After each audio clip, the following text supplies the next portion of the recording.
Bueno, empezaremos hablando sobre la anatomía del intestino delgado. El intestino delgado es la parte más larga del sistema digestivo que empieza desde el esfínter pilórico del estómago hasta el ciego del intestino grueso. Se ubica en la parte central e inferior de la cavidad abdominal, que mide 2.5 de diámetro y una longitud de 3 metros en una persona viva, que puede llegar a medir 6.5 metros de largo en un cadáver. Su función principal es la digestión de los alimentos y absorber nutrientes. El intestino delgado está compuesto por 3 partes: el duodeno, el yeyuno y el ilion. El duodeno es la primera porción del intestino delgado. Tiene una forma de C y tiene una longitud de 25 a 30 centímetros, que se extiende desde el píloro hasta el ángulo duodeno-yeyunal. El duodeno se divide en 4 porciones: la porción superior, porción descendente, porción horizontal y la porción ascendente. En la porción superior es la única intraperitoneal en donde encontramos el bulbo duodenal, mientras que las demás porciones son retroperitoneal. Su función es recibir el quimo del estómago, la bilis del hígado y la secreción del páncreas por medio de la ámpola de Vater y neutralizar el jugo gástrico. Luego tenemos el yeyuno, que es la segunda porción del intestino delgado. El yeyuno comienza en el ángulo duodeno-yeyunal hasta el comienzo del ilion, que mide alrededor de 1 metro. Es un órgano completamente intraperitoneal y contiene los pliegues circulares paralelos en la mucosa, conocidos como las válvulas de Kellgren. Su función es la absorción de agua y la absorción de nutrientes lipofílicos como grasas. Por último, hablaremos del ilion, que es la última parte del intestino delgado, siendo la más larga. El ilion comienza después del yeyuno y termina en la válvula ileocecal, que es donde comienza el ciego del intestino grueso. Mide alrededor de 2 metros de largo y es un órgano completamente intraperitoneal, debido a que se encuentra fijo con la pared del abdomen posterior por medio del mesenterio. Y también contiene el pliegue ileocecal o la válvula ileocecal, que controla el vaciamiento del contenido ileal hacia el intestino grueso. La función del ilion es la absorción de vitamina B12, las grasas y sales biliares. En cuanto a la histología del intestino delgado, esta está conformada por las 4 capas que ya conocemos, que es la mucosa, la submucosa, la muscular y la serosa. Nada más que aquí algunas de ellas tienen diversas características que las vuelven distintas. Por ejemplo, la mucosa, como ya sabemos, está conformada por el epitelio, la lámina propia y la muscular es mucosae, en donde el epitelio pues tiene diversas células que hacen diversas funciones. La lámina propia pues contiene tejido conectivo areolar y abundante tejido linfoide asociado a la mucosa, y pues la muscular es mucosae pues es músculo liso. Pero además de eso contiene pliegues, vellosidades y microvellosidades que ayudan en la digestión y absorción del quimo. En cuanto a la segunda capa, la submucosa, pues está compuesta de tejido conectivo laxo, en donde se encuentran los vasos sanguíneos y linfáticos mayores, presenta glándulas de Brunner y contiene pliegues. La tercera capa, la muscular, pues contiene dos capas de músculo liso, una externa y una interna, y aquí está el plexo mientérico de Auerbach. Por último está la capa serosa, que está compuesta de mesotelio con una capa subserosa subyacente, y esta cubre por completo todo el intestino delgado a excepción de la mayor parte del duodeno. La irrigación y la inervación, esta depende pues de qué porción estamos hablando, pero la siguiente tabla pues básicamente resume lo principal. El jugo intestinal es la secreción que producen las glándulas pancreáticas en las paredes del intestino delgado, las cuales son una mezcla de bilis y jugo pancreático, las cuales ayudan a la descomposición química de las proteínas, carbohidratos y grasas. Su principal función es facilitar la digestión, la absorción de alimentos, entre otras cosas como las enzimas. Las enzimas que se encuentran en el jugo intestinal ayudan a la degradación de las macromoléculas. La secreción es liberada por la pared intestinal con la función de lubricar el contenido intestinal y agua para ayudar a disolver los fragmentos de alimento ya digeridos anteriormente. Ayuda a la facilitación intestinal, frenizar la digestión, protege el organismo del exterior y ayuda al proceso de la homeostasis. En cuanto a la digestión mecánica, hay 2 tipos de movimientos principales, uno conocido como contracciones de segmentación y el otro como contracciones de propulsión. Las de segmentación son un tipo de contracciones que tienen la función de mantener el contenido intestinal mezclado y facilitar que éste tenga contacto con la mucosa para que pueda ser absorbido.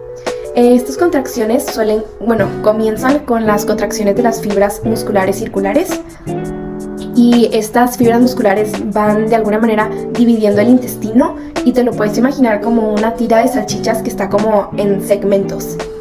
Y cuando estas se empiezan a relajar, nuevas fibras se contraen, creando así nuevos segmentos.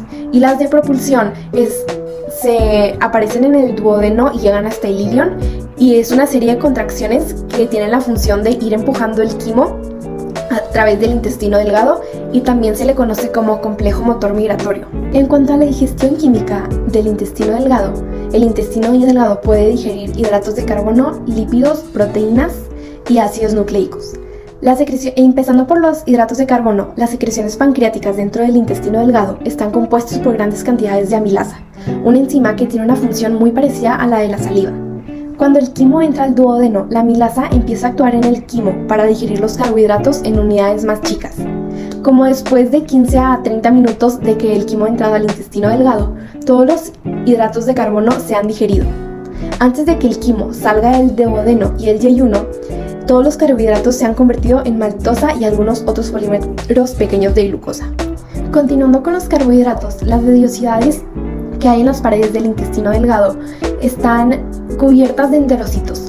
Los enterocitos tienen 4 enzimas que ayudan a digerir y descomponer los disacáridos en monosacáridos. Estas enzimas son la lactasa, la sacarasa, la maltasa y la dextrinasa.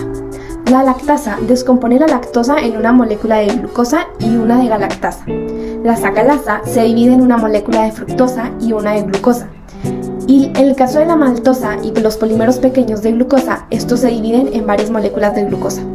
La descomposición de disacáridos permite que la digestión de hidratos de carbono sean todos monosacáridos hidrosolubles. En el caso de las proteínas, los enterocitos que revisten las paredes del intestino delgado también forman parte de la digestión química, en especial en la porción del duodeno y el yeyuno. Las microvillosidades contienen membranas celulares con muchas peptidasas. Estas están en contacto con los jugos intestinales y hay 2 tipos principales, que son conocidos como las aminopolipeptidasa y las dipeptidasas.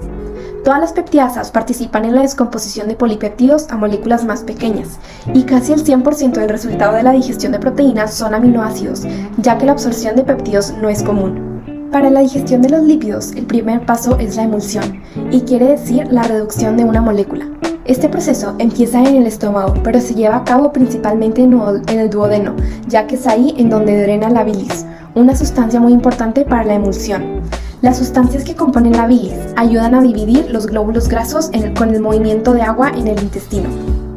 En el caso de los triglicéridos, estos son digeridos por la lipasa pancreática, una sustancia abundante en el intestino que es capaz de digerir todos los triglicéridos en 1 minuto.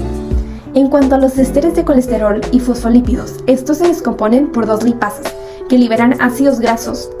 1. La hidrolasa de los ésteres de colesterol, que descomponen los ésteres de colesterol, y 2. La fosfolipasa, que descompone los fosfolípidos. El resultado final de la digestión de las grasas son los ácidos grasos libres.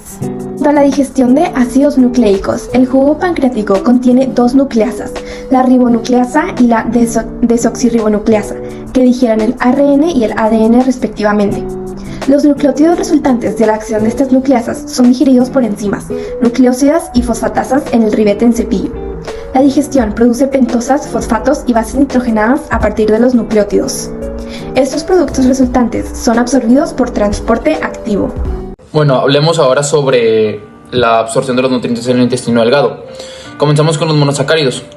Básicamente los monosacáridos atraviesan la membrana apical o viajan hacia la luz gracias a 2 diferentes transportes, la difusión facilitada y el transporte activo. En el caso de la fructosa es a difusión facilitada, y en el caso de la glucosa y galactosa es transporte activo. Esto pasa cuando, primero que todo es un transportador sin portador que se activa cuando los 3 espacios están completos, 2 sodios y una galactosa o una glucosa, y esto permite que se active.